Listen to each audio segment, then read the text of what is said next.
The Collingwood shipyards were a big contribution to World War II. They were located on the north side of town and was a large distributor of ships for many countries. Collingwood shipyards workers built many boats for the World War II effort. The most well-known boats that they made were the corvettes. These small warships were named after Collingwood and its surrounding towns. For example, the HMCS, Her Majesty's Canadian ship, Fergus Corvette, was built in our shipyards and it was nearly 5 meters long, 2 meters deep, and was launched on August 30th, 1944. Collingwood workers also built the HCMS Guelph Corvette and the HCMS Owen Sound Corvette, launched on December 20th, 1943 and June 15th, 1934, respectively. Collingwood also built a minesweeper known as Fundy. Minesweepers were used in that war to detect and destroy naval mines to make it safe for other ships to pass. Fundy was launched June 18, 1939, and traveled to Montreal. The shipyards were very famous for the side launches of their ships, which was one of the harder launches, but had to be performed there due to the shallow waters. They were the only ones in Canada to perform the side launch at that time, as opposed to the regular stern launch. However, Collingwood is not only a supplier of ships, but also supplied munitions. There was a munitions factory built inside a machine shop to provide shells and casings to our military. The owners of the shipyards were the Watt brothers, William and Matthew, two boat builders from Ireland. William's youngest son, Fred, inherited the family business and was to pass it on to his own son, but he realized too late that his son didn't know enough about the business. The Watts name lived on in Fred's son, Reg, who served in World War II in the Royal Canadian Navy. Collingwood went through a great period of prosperity following the Great Depression, because the shipyards were back in business due to orders coming from countries at war, and they were going strong. They were able to employ more and more people. Clyde Aircraft was Collingwood's second largest industry during World War II. It consisted of 500 employees making tanks, guns, and aircraft parts. Before the war, the building belonged to the Imperial Steel and Wire Company, which wasn't a very successful business. However, when the war began, there was a high demand for war products, so Clyde Aircraft was founded and it used that building. Clyde Aircraft became a big part of the small town of Collingwood. It had its own newspaper called Clyde News, and it publicized its steady progress in war product manufacturing and recognized many of its cheerful and helpful employees. Some examples are engineers Bill Pickering and Wilbur Lawson, and machine worker Mary Kennedy. After the war, there was no need for such products, so Globe Plywood Limited, which later came to be known as Kaufman's Furniture, took over the building to make home furniture to sell to Britain. Many men from Collingwood were sent to war. However, they left the shipyards and Clydes, causing a decrease in employment.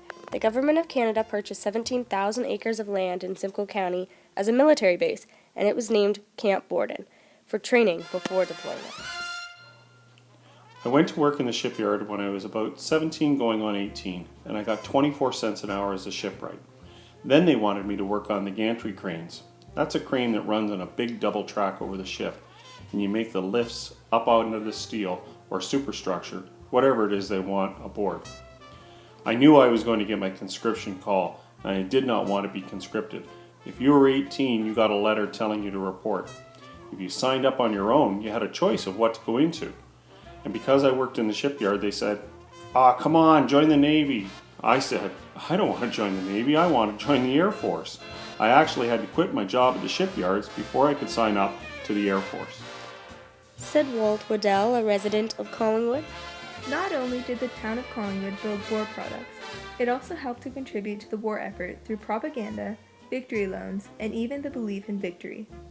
The women who were 100% involved in the war effort were called Victory Girls, and they supported Canada by always showing up for work in warcraft factories, buying war-saving stamps and certificates, contributing to the Red Cross, rationing their goods, volunteering for war and community services, and sending joyful letters to soldiers that they knew. They had a pledge that read, I will work where I can best help the war effort. I will remember my friends in training and overseas and write them cheerful letters. I will keep my faith in ultimate victory. Collingwood was also very involved in victory loans. The town hosted several victory loan parades, which featured a float with a model of a Corvette on top. The motto of the parade of October 18, 1943 was, "Buy bonds and build a corvette," because the money would be going towards shipbuilding in Collingwood. Collingwood also participated in a race between itself, Barrie, Orillia, and Midland to see which town could buy the most victory loans. The winning town would receive all the money when the government gave it back. It was a friendly competition for a great cause. When the men enlisted to fight in the war, it was up to the women of Collingwood to fulfill their jobs. Women worked in the shipyards and at Clyde Aircraft and stepped up from their role as mothers and became laborers. These women were recognized for their hard work and proved to be very good at what they did. When the soldiers returned home, they expected to get their old jobs back, that women would go back to being housewives. This wasn't the case. Collingwood newspapers and propaganda helped to fuel the readers' hate for Germans and hunger for victory.